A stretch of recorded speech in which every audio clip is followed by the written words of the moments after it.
Welcome to NTD Evening News. Our top story tonight, President Trump warning Iran against developing a nuclear weapon and killing protesters.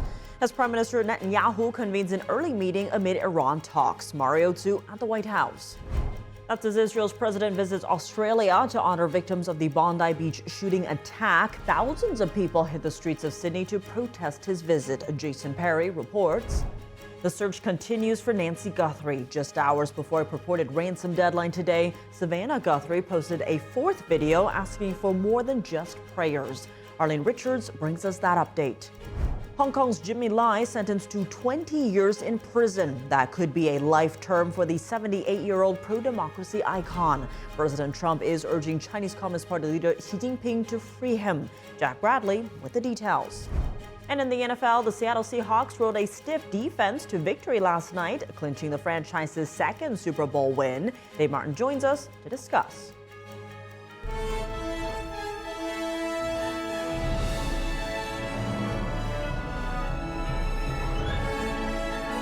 This is NTD Evening News, live from our global headquarters in New York City. Here's Tiffany Meyer. Good evening and thank you for joining us tonight. President Trump set to meet with Israeli Prime Minister Benjamin Netanyahu in Washington this Wednesday, where they're expecting to discuss ongoing negotiations with Iran. NTD's Washington correspondent Mario Tzu brings us more from the White House. President Trump set to hold that urgent meeting with Israeli Prime Minister Benjamin Netanyahu a week earlier than was originally planned to talk Iran negotiations. That's as the president has repeatedly told the Iranian regime that it needs to do two things to avoid military action as the U.S. builds up its forces in the Gulf. I told him two things. Number one, no nuclear. And number two, stop killing protesters. They're killing them by the thousands. The announcement about Netanyahu's visit comes just a day after President Trump's top envoys Steve Witkoff and Jared Kushner held negotiations in Oman with Iran's foreign minister over a potential nuclear deal. Iran looks like they want to make a deal very badly, as they should. Last time they decided maybe not to do it, but I think they probably feel differently. It'd be different than last time. And we have a big armada, we have a big fleet heading in that direction. We'll be there pretty soon. Following those talks, Witkoff and Kushner visited the USS Lincoln, thanking the sailors and Marines aboard, as well as the pilot who downed an Iranian drone approaching the carrier last week. The warship and the ships in her strike group are deployed off Iran's shore in the Arabian Sea and would be the spearhead of any U.S. military action against Tehran. Meanwhile, in a statement, Netanyahu's office insists that all negotiations must include limiting Iran's ballistic missiles and ending Tehran's support for terrorist groups like Hamas and Hezbollah. The attempt by the most extreme regime in the world to obtain the most dangerous weapon in the world, a nuclear weapon, is a clear danger to peace in the region and in the world. This comes as the Iranian regime leader urges Iranians to unify and participate in the coming anniversary of the Islamic Revolution. That's the 1979 uprising that ousted the pro-Western Shah, installing a dictatorship that enforces Sharia law. As long as the enemy is not made to despair, a nation remains exposed to harm and harassment. The enemy must be made to despair. The Trump administration's repeatedly warned about what it calls the growing global threat of Islamist ideology in the West. Now they want to go to Sharia law, but you're in a different country. You can't do that. When we talk about the threat of Islamism, this political ideology, there is no such thing as individual freedom or liberty. The White House says that while negotiations take place, it reminds the Iranian regime that President Trump has many options on the table aside from diplomacy. Reporting from the White House, Mario Tzu, NTD News. Israel's president visits Australia to honor victims of the Bondi Beach terrorist attack in which 15 people were killed. At the same time, thousands of pro-Palestine demonstrators hit the streets of Sydney to protest his visit. NTD's Jason Perry has the details. Israeli President Isaac Herzog was in Australia on Monday, and he was seen laying a wreath at Bondi Beach to honor the victims of December's attack that took place during a Hanukkah celebration. A father and son duo inspired by ISIS allegedly shot and killed 15 people and injured more than 40 at Bondi Beach. After the deadly attack, Australia's Prime Minister Anthony Albanese invited Herzog to visit the country. However, Herzog's visit to Australia was met by thousands of pro-Palestine protesters who were seen clashing with police. Many of them voiced their frustrations over Israel's war against the Hamas terrorist group in the Gaza Strip. Herzog then addressed a crowd of thousands of people from Sydney's Jewish community, saying the Bondi shooting attack was not an isolated incident. Your Jewish identities became targets in Australia, just as you watched a massacre unfold in Israel. At 6:29 a.m. on October 7th, Simchat Torah, Hamas launched a savage war on Israel. And he said he traveled to Australia to let the Jewish community know that Israel stands with them. Meanwhile, back in the Gaza Strip, the ceasefire agreement between Israel and Hamas recently entered phase 2, which calls for the disarmament of the Hamas terrorist group. But according to the Jerusalem Post, a Hamas leader who is currently residing in Qatar says the terrorist group does not plan to give up their weapons, saying it would make Palestinians in the Gaza Strip what he called easy victims. And in Lebanon, tragically, a residential building collapsed. Lebanese state-run media, citing the civil defense chief, said 15 people were killed in the incident, and that years of neglect and deteriorating infrastructure has led to older buildings recently collapsing in the country. And in a related development, the Lebanese military has reportedly been continuing its efforts to disarm the Iran-backed Hezbollah terrorist group. The commander of the United States Central Command congratulated the Lebanese armed forces for recently finding a massive underground Hezbollah tunnel for the second time in 2 months. Jason Perry, NTD News. A plea for help. Just hours before a purported ransom deadline today, Savannah Guthrie posted a fourth video asking for more than just prayers. NTD's Arlene Richards has details on the request. We are at an hour of desperation, and we need your help. 3 hours before a purported ransom deadline Monday, Savannah Guthrie put out the family's fourth video. We need your help. Law enforcement is working tirelessly around the clock trying to bring her home, trying to find her. She was taken and we don't know where. And we need your help.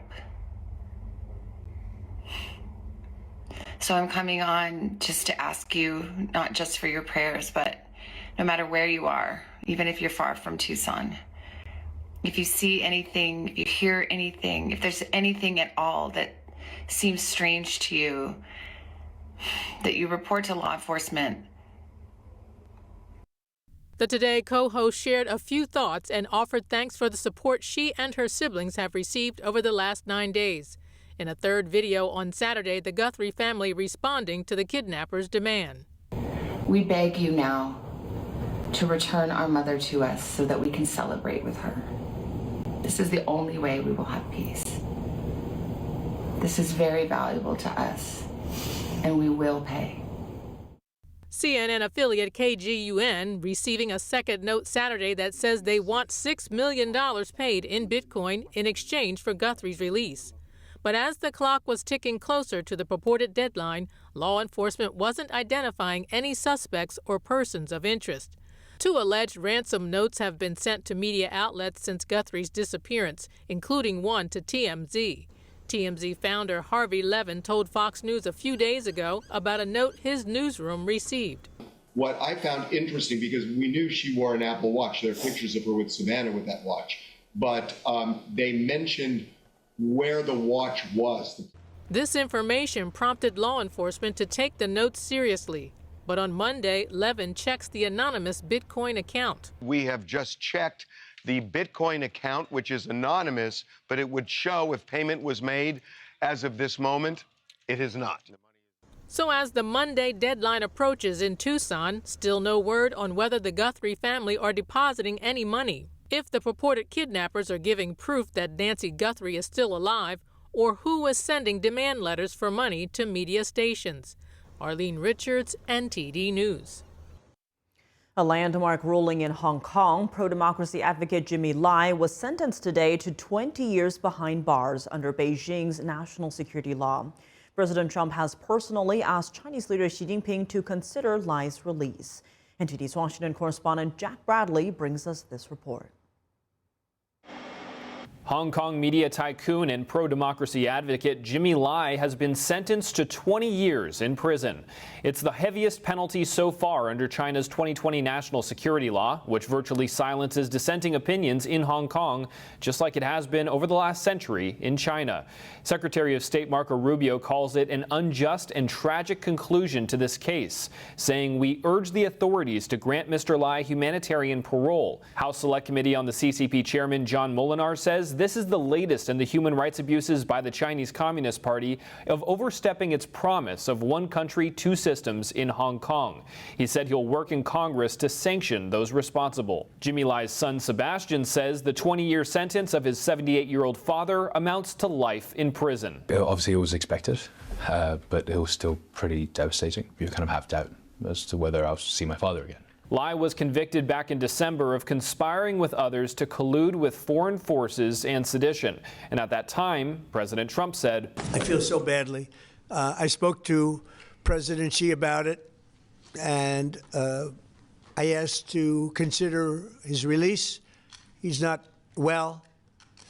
He's an older man and he's not well, so I did put that request out. We'll see what happens." Sebastian Lai says he's grateful for Trump's support for his father. The President of the United States, President Trump, has said that he will free my father, something I've been incredibly grateful for, has given our family a lot of hope, and at this point it's about saving him. British Prime Minister Keir Starmer recently met with Chinese Communist Party leader Xi Jinping over trade talks. And Jimmy Lai is a British citizen. But Sebastian Lai says the UK needs to do more for his father and not seek to normalize relations with China. There's no normalization until my father's out. There's no closer relationship until my father's out, because if they can't even do something so simple, then what can we possibly expect from that relationship? Jimmy Lai founded the now shuttered Apple Daily newspaper, once a vocal critic of Beijing. His arrest was among the first under the national security law in 2020, and he had the opportunity to leave Hong Kong, avoid arrest, and save his fortune. But if I leave, I will be totally disgrace myself and also undermine the solidarity of the democratic movement. Looking ahead, President Trump is expected to visit Beijing in April, potentially an opportunity to push again for Lai's freedom. Reporting by Jack Bradley, NTD News. Japanese Prime Minister Sanae Takaichi vowed to deliver on her campaign pledges today after an election win over the weekend. She spoke in Tokyo after her party won a record majority. We have no time to bask in the afterglow of victory. With the cooperation from the opposition parties, I will call for a special parliamentary session to pass the budget-related bills, including the next year's budget sooner rather than later. Takaichi has pledged to revise Japan's defense policies in favor of offensive military capabilities, vowing to lift a ban on weapons exports.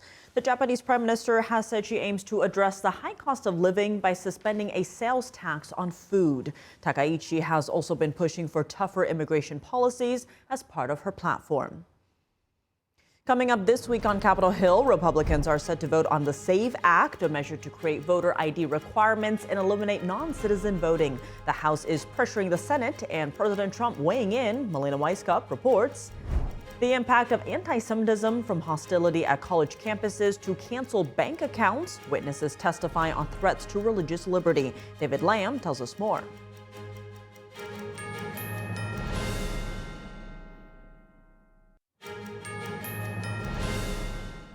Welcome back. I'm Tiffany Meyer. Republicans on Capitol Hill are pushing to eliminate non-citizen voting. House lawmakers are teeing up a vote this week in a bid to pressure the Senate to act. NTD's Melina Weisskopf reports. Republicans in Congress doubling down on an effort to require voters to show ID to vote in all elections. You look around the world, upwards of 90% of democracies require voter ID. The idea that you wouldn't have it would probably seem bizarre. It's an effort to root out non-citizen voting, which critics argue is an issue that should be left to the states. Every state should be allowed to decide the best way to proceed to ensure that there's a free and fair election. Here in New York, there are, in fact, voter identification requirements. The question is the SAVE Act would set federal standards for voting requirements, which in some cases could help states enforce laws they already have on the books.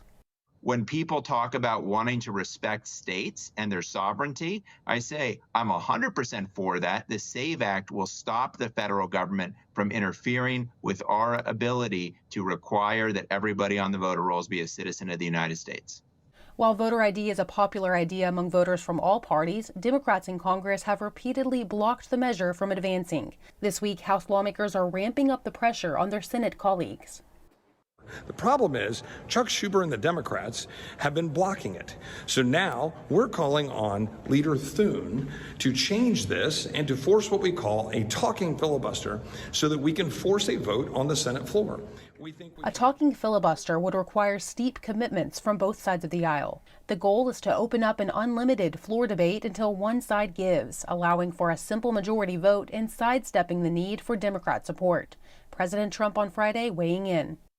I'd love to use the filibuster. The SAVE Act is very important. Voter ID, I mean, if you look at it, no mail-in voting, and you have to have proof of citizenship. Everybody wants it. Senate Majority Leader John Thune has not committed to taking the time-consuming approach. Instead, he's aiming to attach the SAVE Act to the must-pass bill to fund the DHS.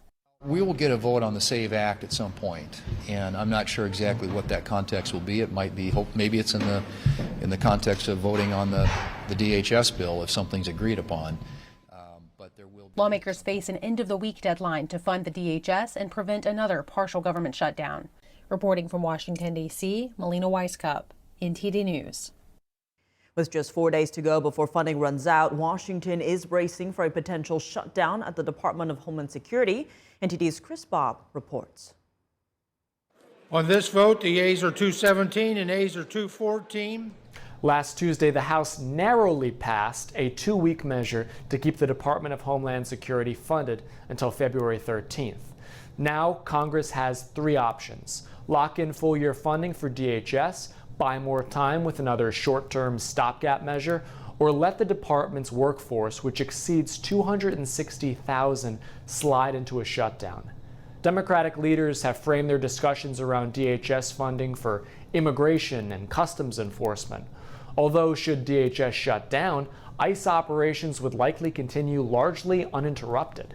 Congress last year approved $75 billion for ICE through President Trump's One Big Beautiful Bill Act, funds that can be spent over 4 years on top of regular annual appropriations. For comparison, in 2024, ICE received just under $10 billion in base congressional funding. Last week, House Minority Leader Hakeem Jeffries and Senate Minority Leader Chuck Schumer sent a letter to congressional GOP leadership laying out 10 demands for policy changes at ICE. They call them, quote, common sense reforms and accountability measures required for Democrat support. The points include mandating warrants for ICE enforcement, prohibiting masks on agents, requiring visible ID at all times, protecting so-called sensitive locations, and ending what they call paramilitary uniforms and equipment.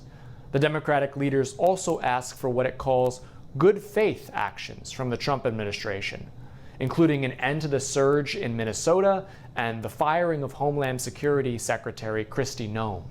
On Thursday, Senate Majority Leader John Thune said, if for some reason the Department of Homeland Security ends up in a shutdown, it is going to be totally on them. They will own it. We have tried repeatedly. They have agreed repeatedly before they decided not to agree and to demand something else, which they also got. But as of right now, we aren't anywhere close to having any sort of an agreement that would enable us to fund the Department of Homeland Security. The House Appropriations Committee will hear from key federal agencies this Wednesday as they examine the potential impact of a DHS shutdown. Agencies represented will include the Coast Guard, Cybersecurity and Infrastructure Security Agency, TSA, Secret Service, and FEMA. Reporting from Washington, D.C., Chris Bobb, NTD News.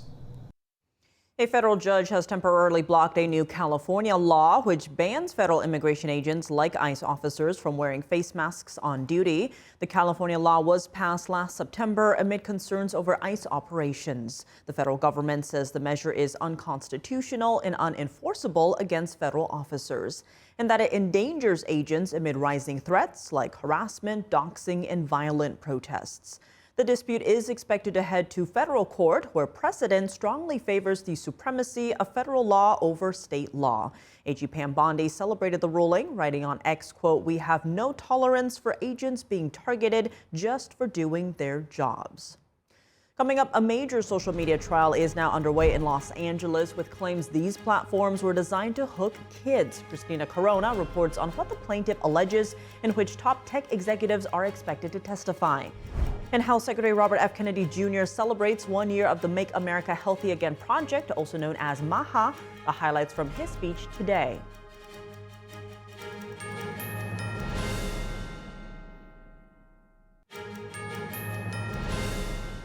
Welcome back. I'm Tiffany Meyer. Nurses in New York City have reached a tentative agreement with two major hospital systems to end a nearly month-long strike. The healthcare workers have been demanding more staffing, protections against workplace violence, and a pay increase.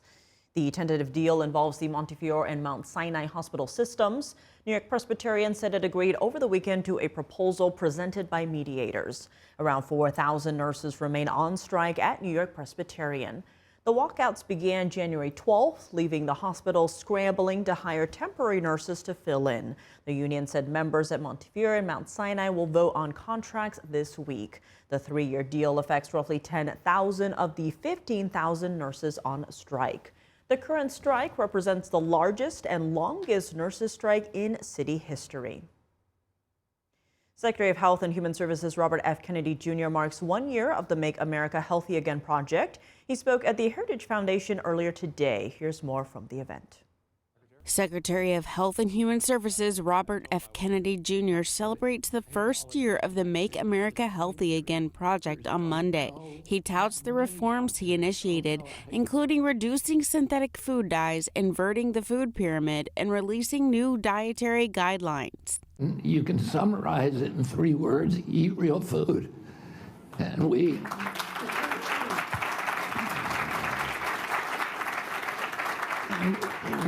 we took the politics out of it, and we made science-based, gold standard science-based recommendations. And these are recommendations that are going to keep us healthy. Kennedy says his agency plans to remove all 9 synthetic petroleum-based food dyes from the food supply by the end of this year. The secretary highlights the health impacts of ultra-processed food and the importance of diet in preventing chronic diseases. The costs to our society are existential. 77% of our children can no longer qualify for military service, and most of that is diet related. And we need to change what we're feeding these children, or we're going to lose our country. Regarding the healthcare industry, Kennedy says HHS is focusing this year on affordability and transparency. Prior authorization is now gone. You will have an answer at point of care. In other words, before you leave that doctor's office, you will know whether your insurance company is going to pay for it. The health secretary thanks President Trump for putting him in this role and initiating the Maha project. He says he has been screaming about children's health with nobody paying attention for 20 years. I was censored and shut down, and I prayed every single day that God would put me in a place where I could fix this. And so for me, when President Trump asked me to join his campaign in August of 2024, it felt providential.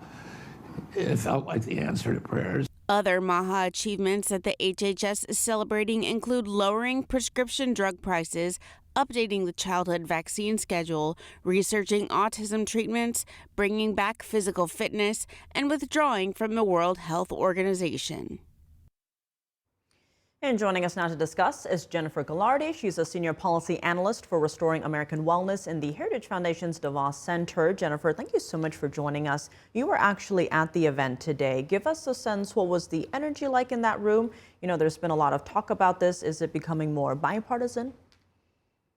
I wish it was becoming more bipartisan. It does seem to be solely kind of supported by people on the right. But the funny thing is, it really is people on the left that kind of came over like Kennedy did, saw a bigger goal, a more important goal than politics, and joined forces. I just wish some of our friends on the left would kind of join in this this party. It's been really fun.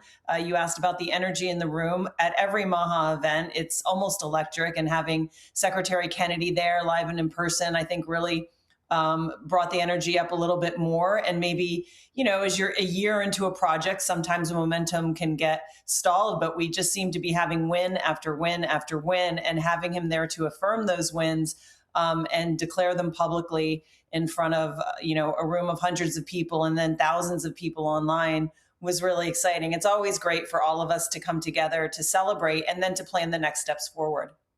And Health Secretary Kennedy saying today processed foods don't just have a physical impact. He's highlighting a spiritual realm and that we could lose our country. Talk to us about that from your own work at Heritage. What are the areas of concern and what's being done about it? When you don't have a healthy society, you can't have a healthy country. I know from, working with clients that when you're overweight and you're obese, there is a mental toll. Depression goes up. Your brain is running on sugar. We're doing a lot of work with groups that are studying and doing research on the correlation between the microbiome, metabolic health, meaning how your cells produce energy and run energy, just like your car runs on, a good engine and a good fuel, how that affects your mental state. And there's really good research that a ketogenic diet or a low carb diet or a diet reduced in carbohydrate and sugars and insulin is really what we're looking at, a glucose and insulin response here, that those kinds of diets can have a positive impact on mental health, everything from schizophrenia to bipolar to depression. And I don't think, though, it requires a PhD to know, when you feel healthy, your mood is better. You have more energy to do things. You're more involved. You're more energetic.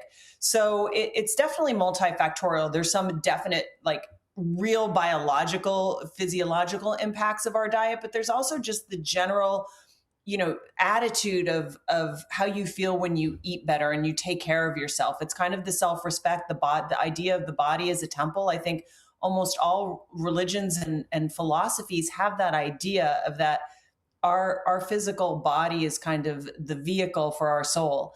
And so it's all interconnected, and we can't treat these things as separate. And when we do, we miss the mark on how to really treat people. And we're only at that point kind of playing whack-a-mole and treating symptoms as opposed to the whole person.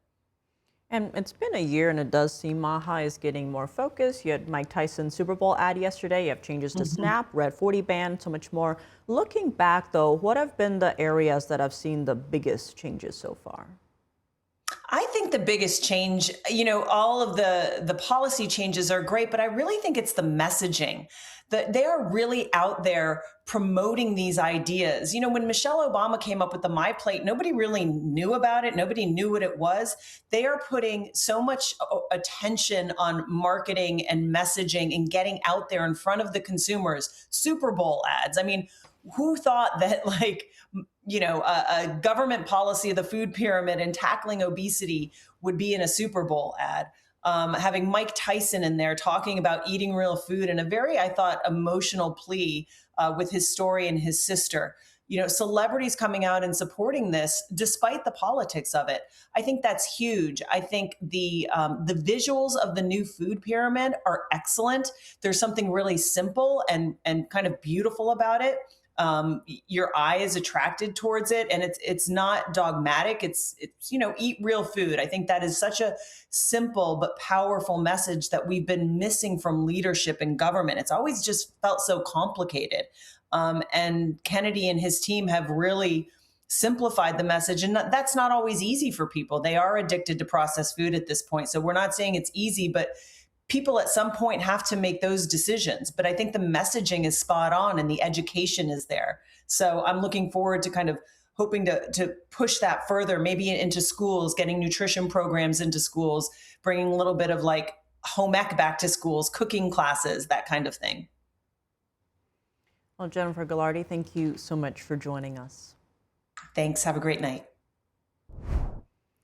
A jury is now seated in a landmark case accusing major social media platforms of intentionally targeting young users with addictive features. A 20-year-old plaintiff claims Instagram and YouTube fueled addiction and worsened her mental health. NTD's Christina Corona tells us more from Los Angeles. Opening statements began today in a landmark lawsuit involving a woman who says Meta's Instagram and Google's YouTube are addictive and harmful to children and teens. The plaintiff, identified only as Kaylee GM, alleges the companies design addictive features contributing to her mental health struggles, including depression, anxiety, and suicidal thoughts. Her lawsuit claims the platforms are built to maximize addictiveness among children to drive profits. She compares those tactics to the tobacco and gambling industries. Meta and YouTube deny the allegations, arguing they are not legally responsible for third-party content posted on their platforms. Plaintiff's attorney Mark Lanier tells Fox that he plans to highlight internal documents he claims show Meta prioritizes profit over child safety. We've got documents where the companies themselves are claiming that they are addictive, that they are trying to drive addiction, because the more time they drive to their platforms, the more money they're able to garner. It's an attention economy that they're working. Lanier gives the first opening statement for the plaintiffs, calling the case as easy as ABC, saying that stands for addicting the brains of children, and accusing Meta and Google of engineering addiction. 12 jurors and 6 alternates are seated after nearly 2 weeks of jury selection. Jurors are not being told to stop using social media during the trial, but the judge instructs them to not change how they use the platforms, including settings or accounts. Observers say this trial could help guide how roughly 1,500 similar lawsuits against social media companies are handled. 5 families who say they lost their child to social media are also attending the trial. The plaintiff previously reached settlements with Snapchat and TikTok earlier this month, though these companies remain defendants in other similar cases. The trial is set to last 6 to 8 weeks. Executives including Meta CEO Mark Zuckerberg, Instagram CEO Adam Mosseri, and YouTube CEO Neil Mohan are expected to testify in the coming weeks. Reporting from downtown Los Angeles, Christina Corona, NTD News. Witnesses share accounts of the impact of anti-Semitism on religious liberty in the U.S. Today, multiple individuals say that college campuses are where students become indoctrinated and where anti-Semitism grows. NTD's David Lamb has more. At a hearing of the Justice Department's Religious Liberty Commission on Monday, witnesses testified on how anti-Semitism impacts religious freedom. One of the highlights, reports of hostility against Jewish students on college campuses, particularly after the Hamas terrorist attack on Israel on October 7, 2023. Much of the hostility spreads in ways that are not easy to see, and in too many university classrooms, the notion that Israel is a settler colonial state is a taken, it's given, even though it's a lie that erases 3,000 years of Jewish history and connection to the Jewish homeland. Some students are so poisoned by such lies that they vandalize property or tear down posters with faces of Israeli children and mothers and hostages being held in Gaza. The Religious Liberty Commission was established by President Trump to increase awareness and celebrate religious freedom in the U.S. This comes as the War Department says it's cutting academic ties with Harvard University, saying military officers were coming back from the school with, quote, heads full of globalist and radical ideologies that do not improve our fighting ranks. The Chinese Communist Party literally refers to the Harvard Kennedy School, which is their school of public policy and government, as, quote, the party school. Chinese communists or individuals who work against American interests should not be allowed on American campuses for any reason. They should not be allowed to donate money to American campuses for any reason. So that would be one example of new policies that we should be looking into. Why is it that the Chinese communists or Islamic nations know that the secret to undermine the United States is to sort of politically indoctrinate young people? Other witnesses brought up additional issues, including the denial of banking services. Ambassador Sam Brownback said his bank closed the accounts for his nonprofits, which advocated for religious freedom. He said the bank representative claimed they were concerned about possible criminal activities. And I go to the counter there in suburban Kansas City, and the lady looks at this computer screen, and she says, "I'm sorry, that account has been closed." The note here on the screen says it's been done at the corporate office. It was explained the decision was final and non-revocable, and they weren't supposed to say anything more to me. The commission will hold another hearing in March, focused on religious liberty in healthcare and social services. David Lamb, NTD News. Coming up in the NFL, the Seattle Seahawks rode a fierce defense to victory last night, clinching the franchise's second Super Bowl win. Dave Martin joins us to discuss. And Bad Bunny versus Turning Point USA. How are Super Bowl fans reacting to the dueling halftime shows? Sam Wong hears from folks in D.C.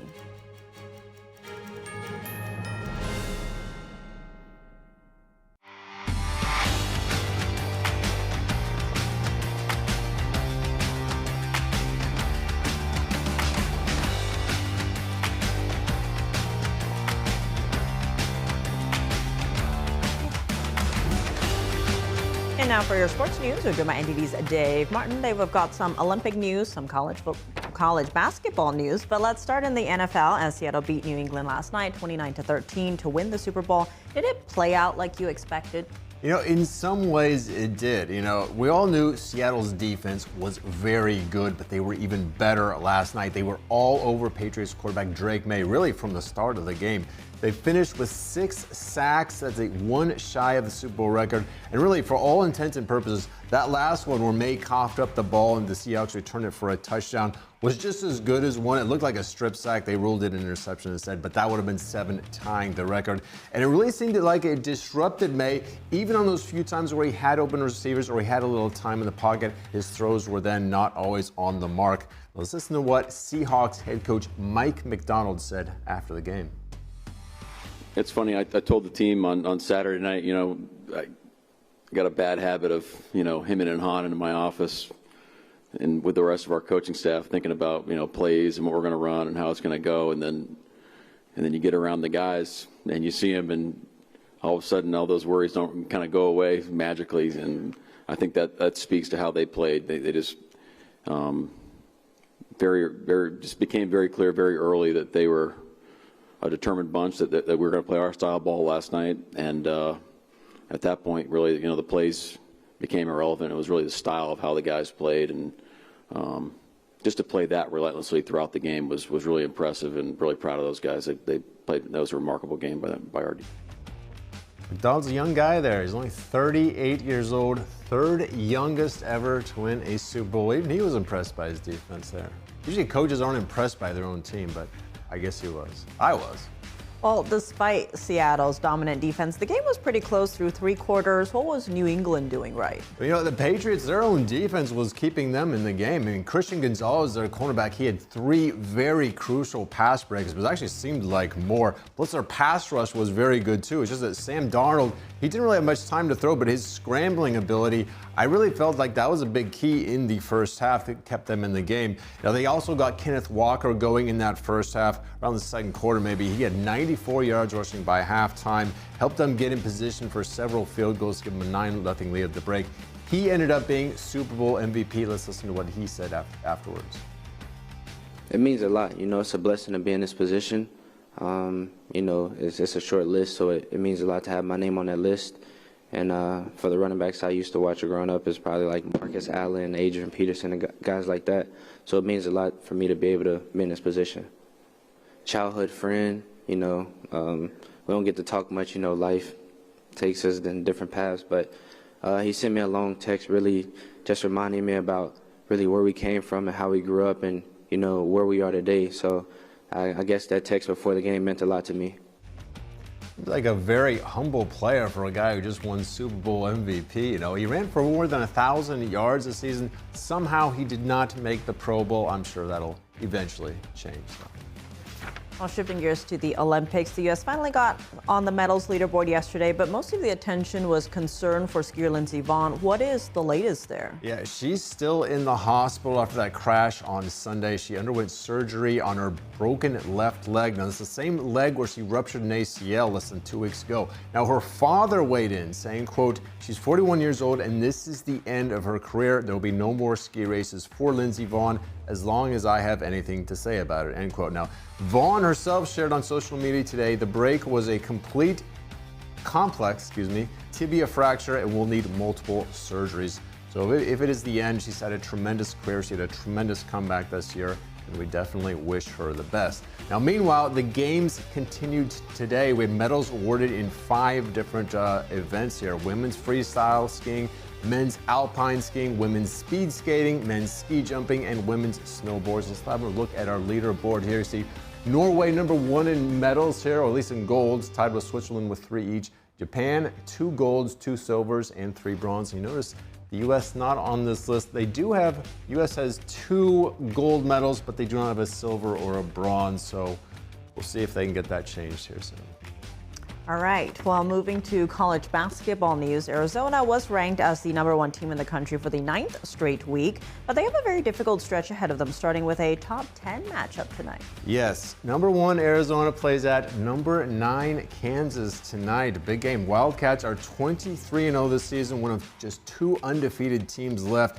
Kansas, meanwhile, has won 7 straight games, and they are 39-0 in big Monday games at Allen Fieldhouse on ESPN, so something is going to give tonight. But tonight is really the start of a very difficult stretch for Arizona. Now, after Kansas, they'll play 16th ranked Texas Tech, the #22 BYU, then at #3 Houston, at Baylor, then home against #9 Kansas, and another home game against 5th ranked Iowa State. So that's 6 of their next 7 games against ranked teams. 4 of those 6 ranked teams are in the top 10. All of them are in the Big 12, of course. Now, not surprisingly, the Big 12 has 6 ranked teams, as more than any other conference. I think the Big 10 and the ACC right behind them with 5 teams apiece. So tonight we've got 4 ranked teams in action. The Arizona at Kansas, that is at 9 p.m. Eastern Time. Also have 17th ranked St. John's hosting Xavier. That game just actually started. And then at the top of the hour, #24 Louisville hosting NC State. So some important games tonight, Tiff. A lot to keep track of. Yes, I hope you got all that.